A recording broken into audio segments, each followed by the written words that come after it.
peoples, what's up? Welcome back to Shelf Stories, the channel that tells tales from games, books, and life.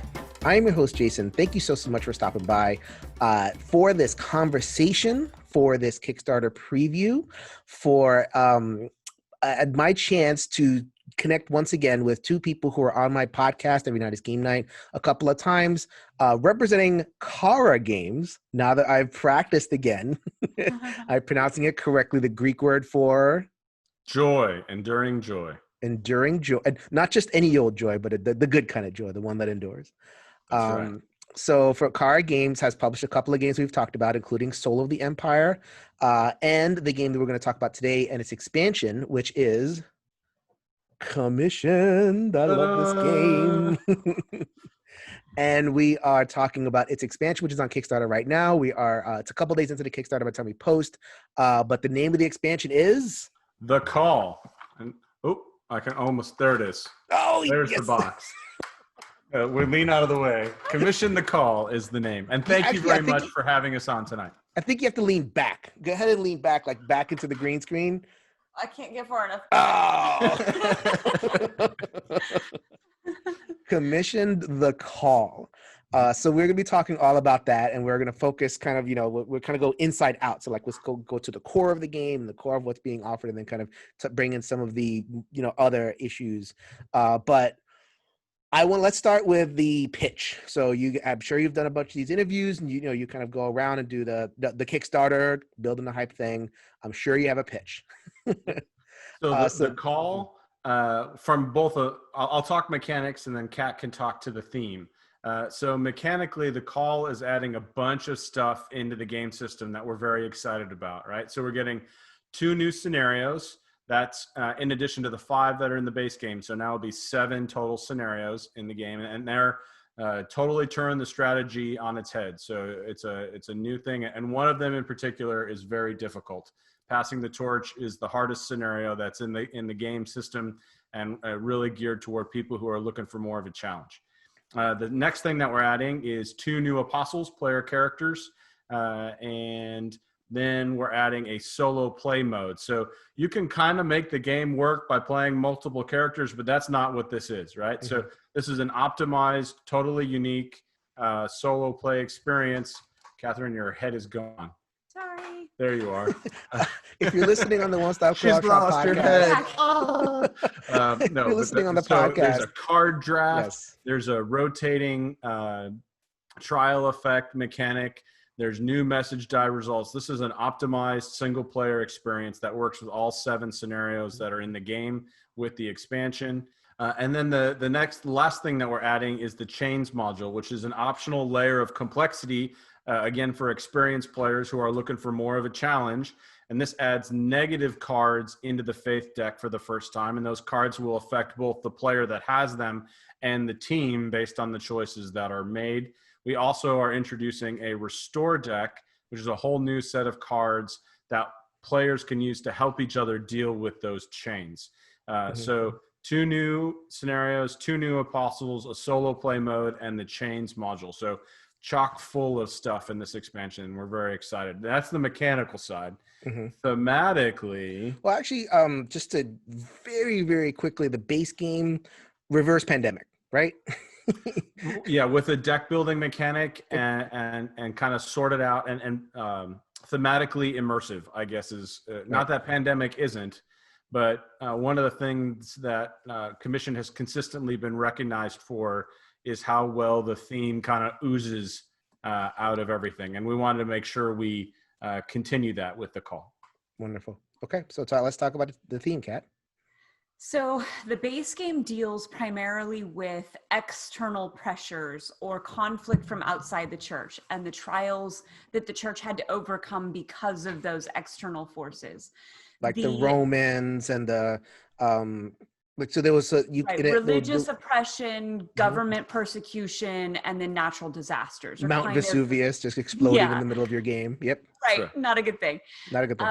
The call is going to deal with internal conflict and internal pressures. So as Patrick mentioned, there are the 2 new scenarios. The first is passing the torch, which the first is the Council of Jerusalem, which deals with the first major conflict within the church, this first theological conflict. Do you have to become a Jew to become a Christian? And so that desire to return to the old systems or traditions or rules, which is something that we continue to deal with as the church today, this desire to abandon the call of grace and turn back into our traditions, our religious, practices and our rules, and forgetting that God called us to grace and the freedom that is incorporated in that call. The second scenario is passing the torch, and it deals with the division that happens within a church when it lacks leadership. So as the apostles begin to die off, they are faced with the challenge of raising up a second generation of leadership.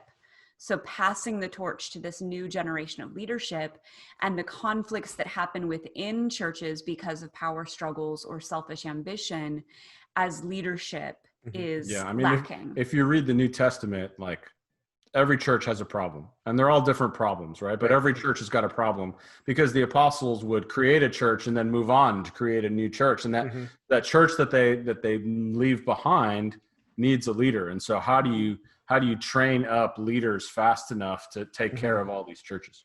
And you had like the Pauline letters were letters to those churches addressing those particular problems. So like, there'd be worldliness over here, and there'd be, how do you deal with these lazy people over here? What do you do? Right. And you can't take the beginning of the church for granted, so to speak. Like it was a very kind of messy thing. And if you are completely unfamiliar with Commission, like you're watching this, you haven't seen the previous content, like this is a historical game. Right.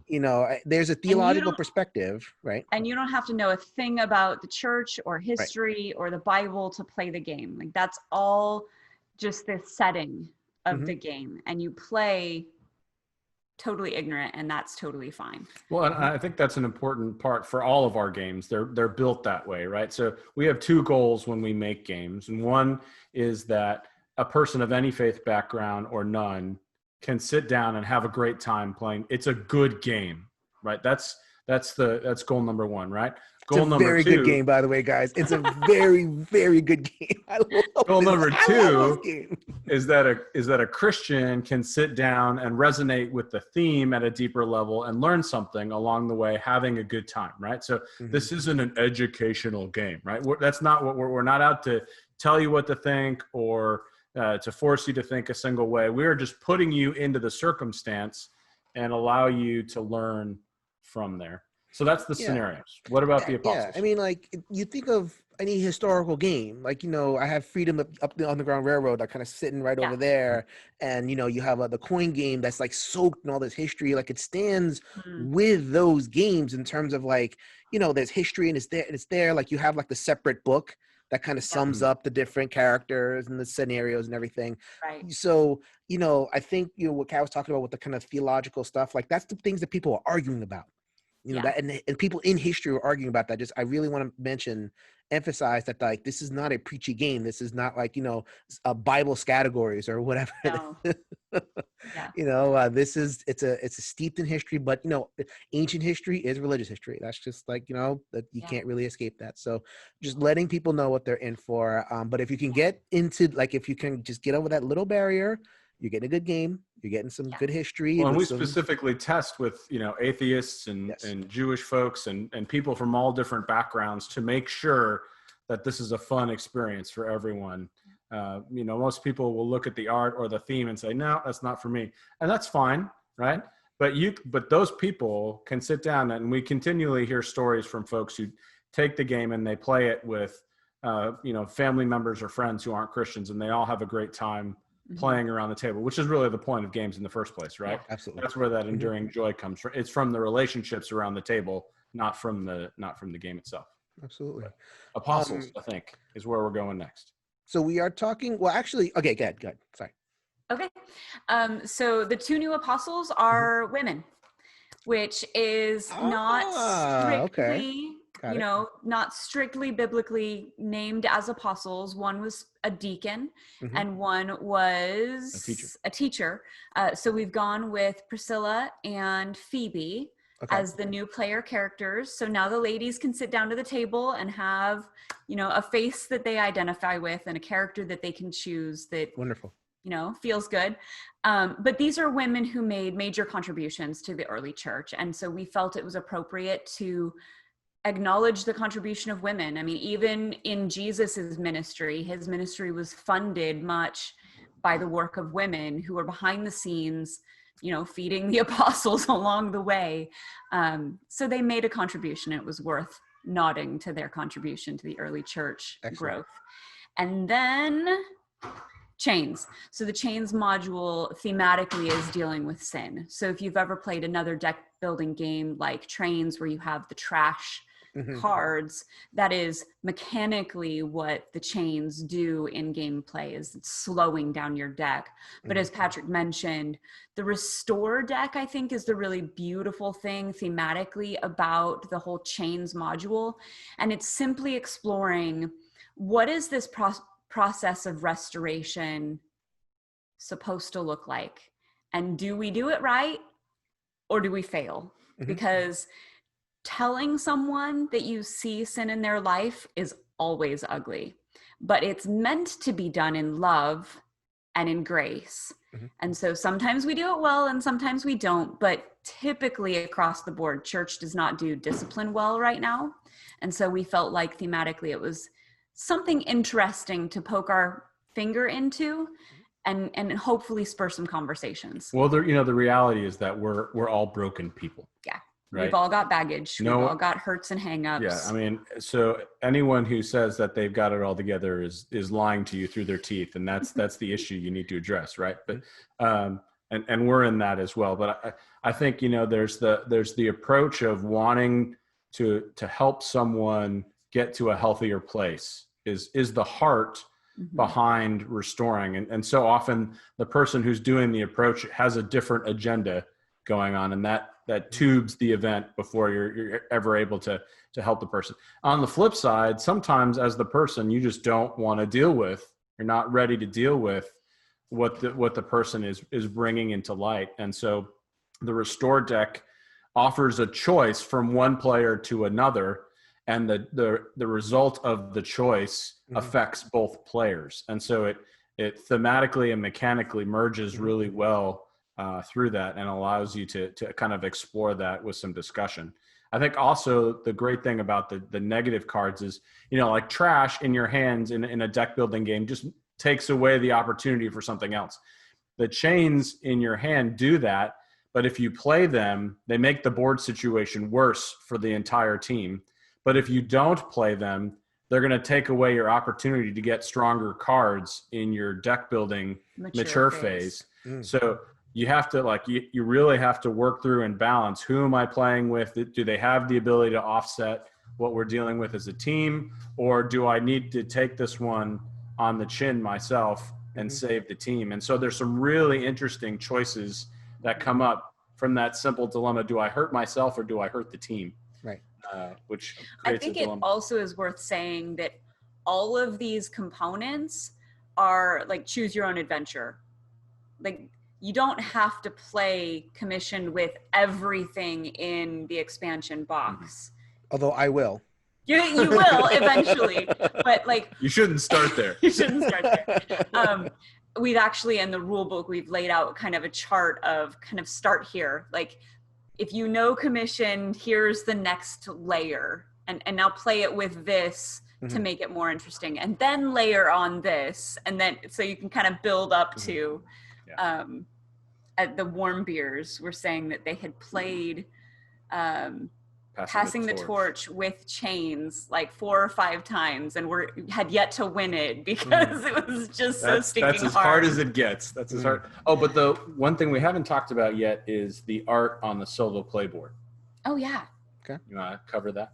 Okay, so the solo playboard, obviously you're alone, right? If you're going to be playing alone, who biblically would you choose to represent going off into the unknown alone. And so we chose the Ethiopian eunuch, who has this amazing encounter, is baptized on the side of the road. Is that and him then, behind you? Behind your right shoulder? Yes, yes, there he is. And then the person who leads him to faith, carried off by the Spirit and gone. And he's literally there with this seed of faith. And we know nothing else about him from the scripture. But what we do know from church history is that a thriving, healthy church developed in Ethiopia. And so we concluded from that it was through his efforts that God used this one man to birth a church in Ethiopia. And so we thought, what a beautiful opportunity to showcase, Nice. What's your tagline? By yourself, but never alone. That's right. That's awesome. So you started to get into my next question, and I have this question of every expansion. So every expansion adds and every expansion fixes, right? So then you have to add. You have to add more stuff. That's just a bit. But I think like a lot of designers use the opportunity of expansion to kind of like readdress something in the base game. And I want to specifically mention the deck building because I think that people, if you're going to have a critical stance on commission, it will be in the deck building. In the base game, it's very simple, very simple. And I remember asking you about that at the time. And it's like, this game is meant to be for simple gamers, right? People who don't want a whole bunch of stuff. They're going to make the deck building simple. There's not a lot of cards. Sometimes the cards just have symbols, not words, and just like very, very simple. And that's great for that particular style of gamer. But then people who wanted a deeper experience didn't find it there. So what I'm hearing is, and tell me if this is not where you were going, I'm hearing that Chains is your answer to that. Well, there's two things that we're doing in answer to that, right? So the common complaints from a person who loves a game like Dominion or Hearthstone or any of those meaty deck building card games, what you're going to say is you don't have enough choice or control over what's going into your deck in Commissioned, and that was done on purpose to keep the game simple, right? And then you don't have enough rigor or challenge in the deck building process. There's not anything that's kind of working against you from the deck building standpoint. And so for the first part, for all of the expansion games, and actually you can play all of the base games this way now, that's how we lay it out in the rule book, is we create a mature pool. So our cards are divided into 4 tiers, 1, 2, 3, or 4 faith points.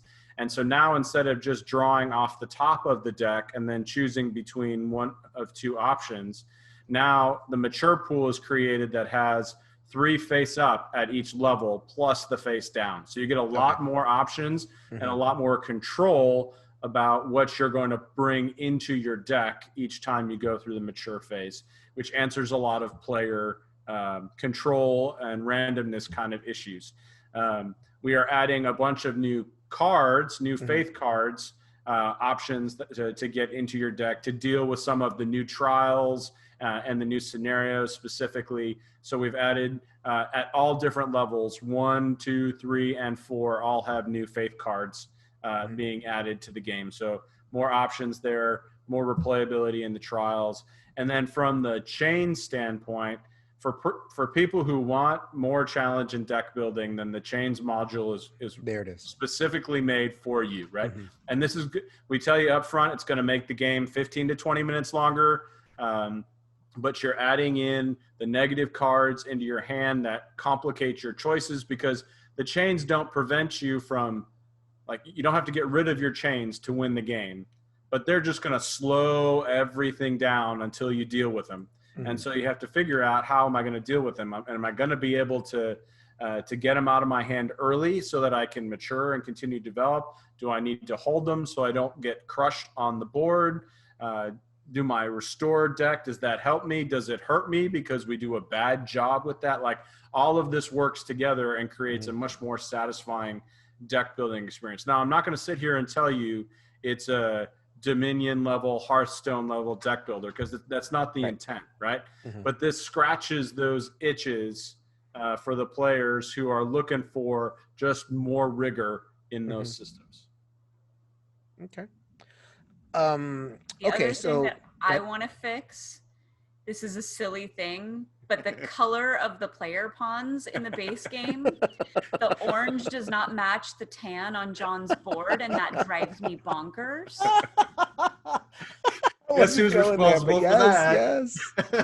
Yes. So one of the new player mats is orange, and if I can make it happen, the player pawn that comes in the expansion box will actually be tan. That's right. To match John's board.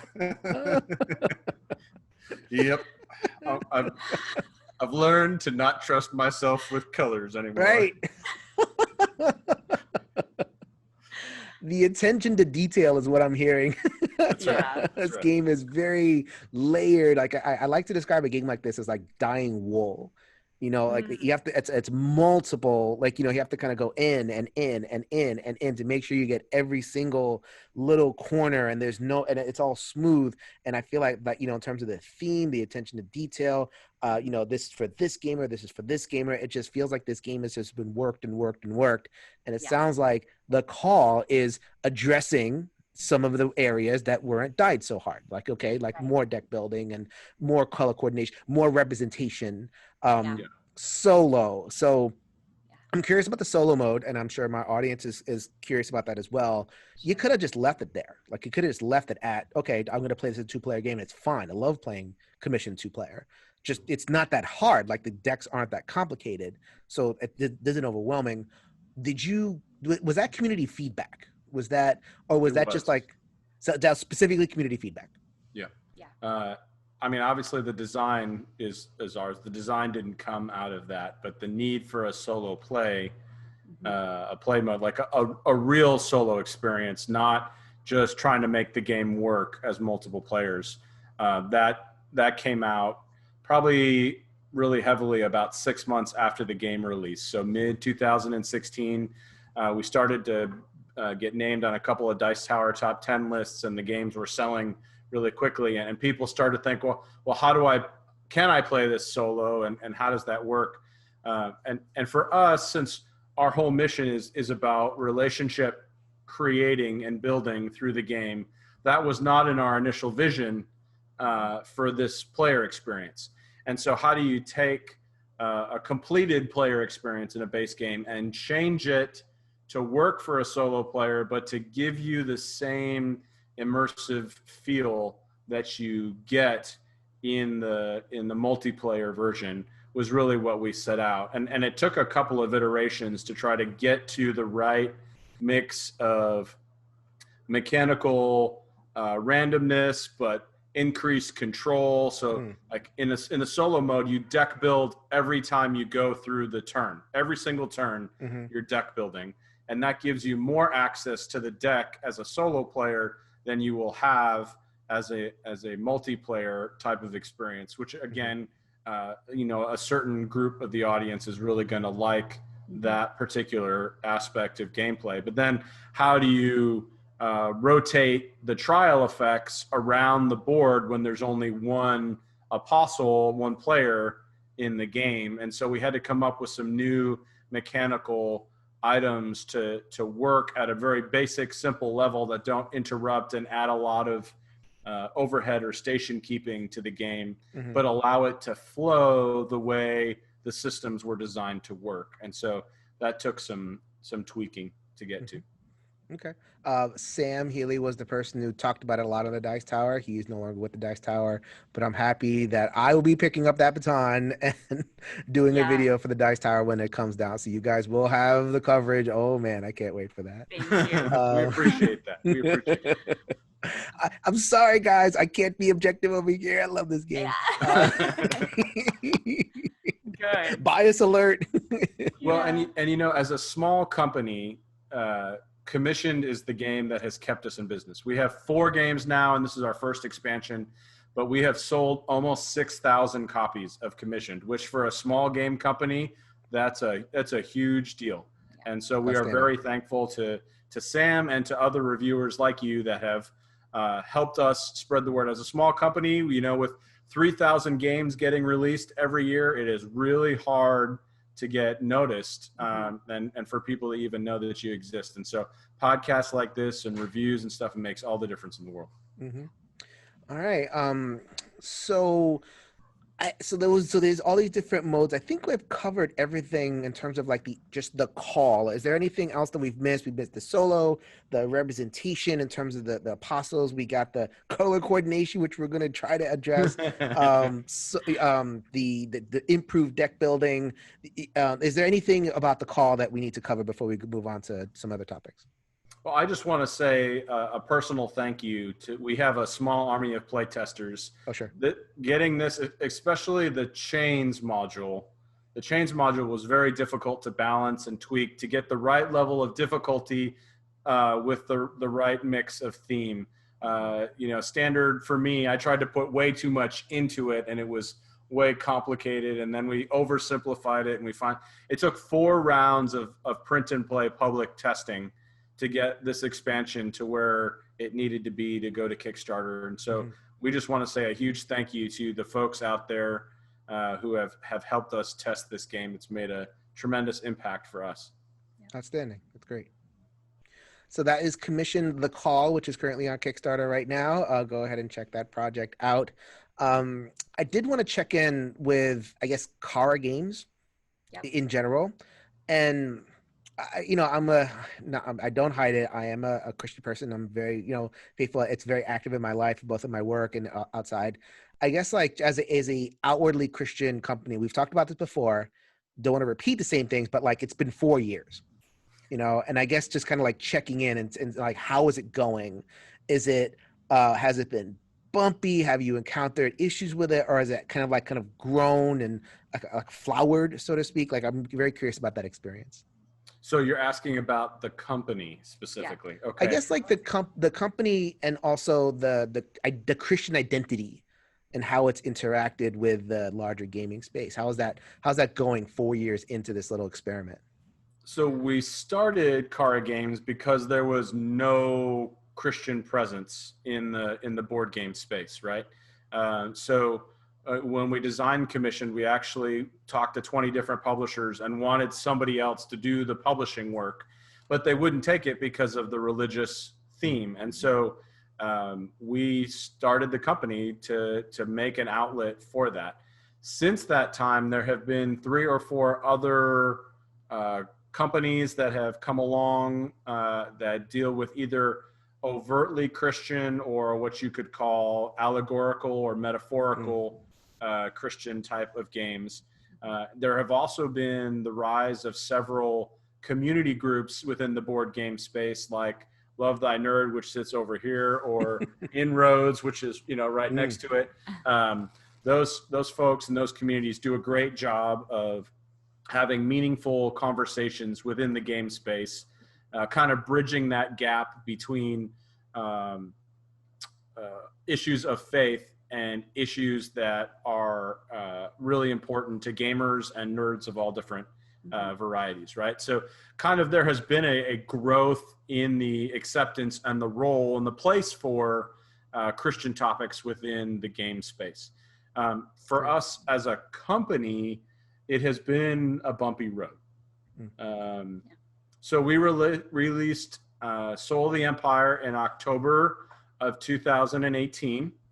And our next thing is going to Kickstarter, and it's October of 2020. So you can tell that there's a 2-year gap there, and there's a 4-year gap, 4.5-year gap between commissioned and the release of the Kickstarter launch of the call, which is longer than we wanted it to be. And part of that is the time it took to get the design right.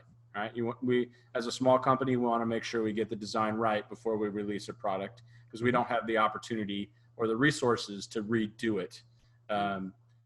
But around your job, around homeschooling 4 children, around all the things. Life, we got hit by a hurricane 2 years ago. Just life happens. It continues to be a problem to advertise within the Christian space that we are a Christian board game company. So that's continues to mystify why there's not some coalesced way to communicate within the body that, hey, we're here making this thing you want. It's just kind of funny. When we started, we thought we would sell games to churches and Christians and different groups and things like that. And it'd be like 90% there, and then 10% to the gaming market. And it's the total reverse. It's 90% to the gaming market and 10% to Christians when they choose to notice us and aren't pointing their fingers about being such bad people for playing games. Wow. So yeah, it's been that still happens. Like you still get the. Oh yeah, I got a Facebook post today that said, well, I won't go into that. It was bad. So just on the line of like games are somehow not a part of the Christian life. Well, and if you have to play a game, your faith is probably weak, was essentially the content of the post. Okay. Interesting. That you are essentially wasting your time with games in general, which even with the vast spread of video games and the growth of the board gaming industry, it just kind of boggles my mind that there are still people that think that, but apparently they do. Yeah, wow. Another interesting blip on our, like, the negative side was we had the game commissioned banned from a con. That's true. Along with, what was the other one that was banned at that con? Oh, I don't remember. It was up in Washington State. I forget exactly. But like the other game that was banned was basically banned for violence and, horrible, terrible content. And there we are, banned right next to them. We're like, no, from a gaming con. Not sure that you've played our game, but okay. From a gaming con. Yeah. Oh wow. Okay. I mean, I think we're going through this now, and like just not just the religious space, but like just any cultural thing. Like you say the word politics, right? Politics, and it's like there's a certain segment of the population, the gaming population, that just they don't want to hear anything past that. Right. Yeah. Like, I remember I put up a video in response to Black Lives Matter and, just kind of talking about my experience with it and all that kind of thing. Like, it's not a political issue to me. It's a human issue to me. And like I got mostly positive comments. I liked that. But the negative comments were nobody watched the video. It was just politics, like no politics. That was it. And I could see someone looking at your game and kind of having that same instinctual reaction of religion. Like, no religion. Just no. Religion equals bad. Religion equals like people arguing and all kind of stuff. No. Right. And I mean, it's kind of like, the apostles knocking on doors, and there's certain doors that don't open. You have to kind of move on and go to the next one. And it's interesting because those same people will sit down and play a game about Cthulhu or play a game about, Vikings or, whatever else. Right. And it's totally fine. But yeah, anyway. It's an interesting environment out there. Most people, the vast majority of people, and I think this is important to say, we get way more criticism from the Christian side of the spectrum than we get from the gaming side of the spectrum, especially at cons. Like when we're at a convention, people who would, they'd never darken the door of a church. They want nothing to do with Christianity. They will come and they will look at our game and, give us the time of day and have a great conversation and walk away from it. And that's the wonderful thing about the gaming space, right? Is that people are in their happy place when they're in their gaming space, and you can sit down around a table and get to know someone that you would never interact with otherwise. And so, we talk about some of these pressures that we face, and we do, we've been, eliminated from distribution in places because they didn't want to deal with a religious theme. Those things happen, but they are by far the exception. The rule of the community within the gaming sphere has been very, very positive. And if people aren't interested, then they just move on. Right. Like, because they're there to have fun and to have a good time. They're not looking to create a negative environment. And so there's 3,000 games to choose from. Yeah, that's right. You can walk down the shelf and deal with something totally different, right? And have a good time. On the Christian space, I think we face a lot more vocal criticism from every end of the spectrum. Sure. So that's been an interesting experience as well. Doesn't cause a lot of Cara. Yeah. And he's so much better about let it roll. Don't eat. You cannot win by responding. You're only going to get in the mud, and don't go there. Well, that I think is our culture has lost the ability to have a civil discourse. Right. We are too busy shouting Mm-hmm. to listen, and when you stop listening, it's no longer a conversation. Now it's a fight. Mm-hmm. And so I love the fact that the gaming space still has the ability to have a civil discourse, that you can sit down and play a game, and maybe you like the theme, maybe you don't, but you can still have fun playing the game and spending time with the people around the table. And maybe you play the game again, maybe you don't. But at least you have had fun, and you've learned, and you walk away from that an improved person. And that I think politics could learn a lot from gaming in that standpoint. I think gaming has the advantage, A, of like, smaller people and, where two or three are gathered and all that. And B, like, and this is actually kind of psychological stuff. Like, I mean, after 2 or 3 plays or something, the theme kind of drops off. So like anything that you have a issue with, if the game is good, I'm good. I don't need like, maybe this bothers me about like Cthulhu. You mentioned Cthulhu, like as a mental health practitioner, kind of it bothers me a little bit. It's like, all right, I'm going to try to get past this and look at what this is offering to my gaming space. It's offering something really good. And I guess the same is true of commissioned as well. Cause like, I can, look at the little meeples and like they're spreading Christianity. And I have like a thought about that. But at the end of the day, I'm like, I have a board full of cubes. And I did that. Yeah. Yes. Yeah. Like or you didn't, but it was so close. I started up in the upper right-hand corner, and I spread the cubes, and I did my deck, and That's right. And I don't need to have that stuff. So like the fact that core fun experience is available to us, no matter what the theme is. Right. And the theme is there for as an entry point. The theme is there to kind of like introduce a headspace, and people who for whom that is lively, then they'll keep it there. But for most gamers, I'm learning that too, right? I'm a thematic gamer, and it astounds me every time how few people care. They want their mechanical experience. And I guess in a different way, you're learning that, like the people who can get past that layer and into the guts of it, they're seeing it and going, wow, this is really cool. Right. And thank God for that, because it means that you're able to make more stuff. It means we're able, so we have commissioned the call, and I imagine, Cara Games is working on other stuff too. Yep. We've got a couple ideas. We'll see how things pan out. All these Kickstarters make a tremendous difference for us. They really propel us for the next year and a half. So we'll see how all that kind of pans out. But I did want to say that I think one of the things that has made commission so successful mechanically are the things that we lost you again. There you are. Sorry. Welcome back. For the podcast listeners, the green screen is playing havoc. It's fine though. It's fine. It's a mess. Good times. Invisible woman. But what I was going to say is the alpha gamer problem, right? This is a problem that a lot of cooperative games deal with. And we worked very hard in commissioned with a couple of unique mechanics, passing the decision-making authority around the board, and then combining that with a control of communication that varies from round to round, does a really good job at controlling potentially one person who wants to try to run everybody's game for them.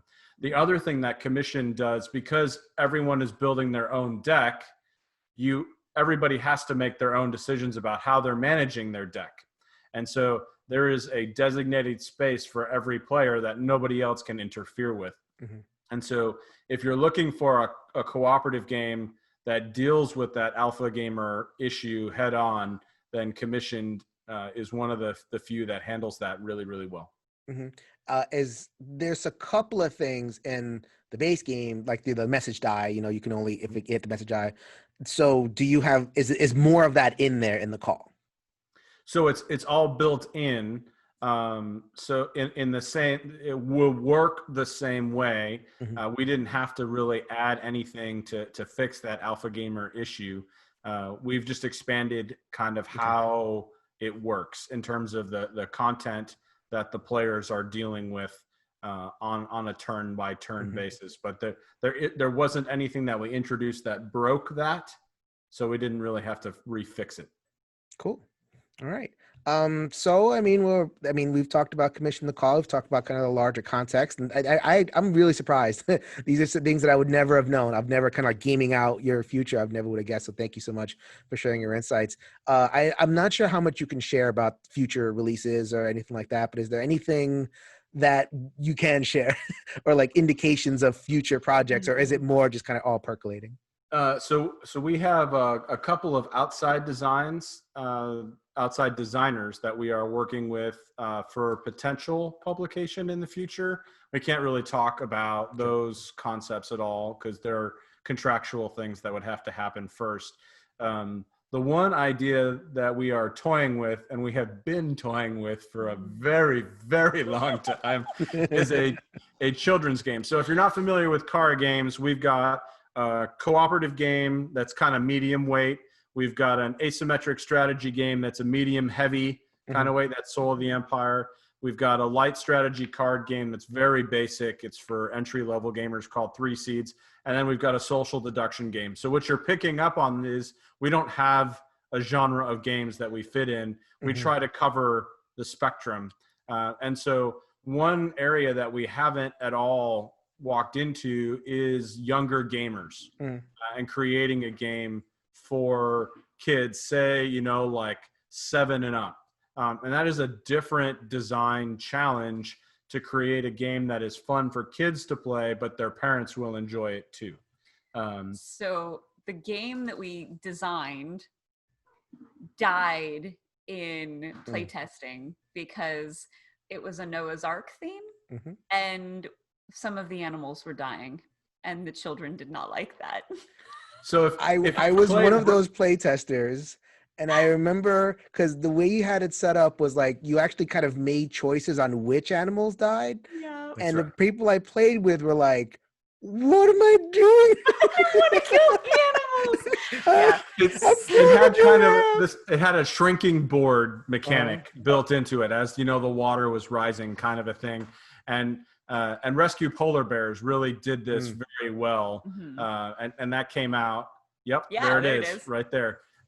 So, I mean, they did that really well, and they didn't have to kill off the animals. Although it was fun to watch people always choose to kill the spiders. That was pretty comical. The spiders and the snakes very rarely made it to the Ark, but he's dying.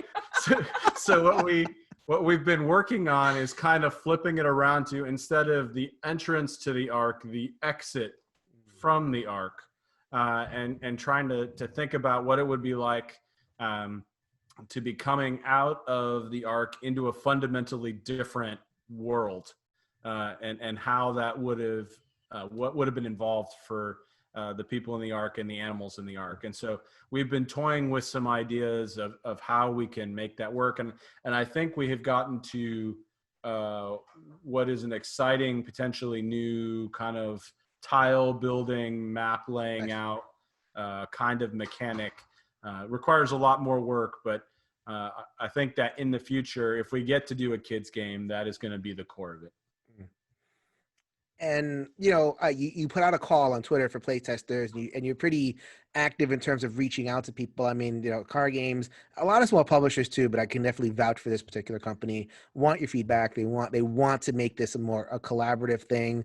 Doors are wide open in terms of being a part of the process and feedback and all that kind of thing. Where can the peoples reach you to talk about commissioned and any other projects that are coming up? Absolutely. So we have a Facebook group called Cara Games Teammates Enjoy. That's what we call our fans. That's what we've always called our fans, and that is the best place to go if you want to connect and interact with us on a kind of time sensitive basis. If you have questions, we are usually close to a device that has Facebook, and so we can answer that pretty quickly. For good or ill. That's right. The other option is you can go to our website, caragames.com. That's CHARA games.com, all one word. There's a contact us page, and that will allow you to email us with whatever that you're looking to engage us with. And we send out a monthly email to just let everybody know what's going on with us. So we'll talk about the designs that we're working on. We'll talk about the play test that's coming up, and we'll be asking for folks. And as a small company, you're always looking for more play testers. So usually it's a print and play kind of format, and we'll send out a feedback sheet that goes with it. That's kind of how that process works. Obviously right now, all of our communication outwardly right now is about the call Kickstarter. We're very excited about what we've been able to put there. And so that's where all those groups are geared right now. But that doesn't mean if you don't want the call, but you want to join us and prepare for future playtests, we would love to have you. Sure. All right. So that was Pat and Kat Lysaght from Cara Games talking about Commission to Call and all things Cara Games. Thank you so much. And I wish you the best of luck with the Kickstarter coming up. Thank you. Thank you. And thanks for having us. All right. So now we get to pose for the thumbnail. So if you guys, hold up that box. Oh, actually, you're right. You don't need the box. There you go.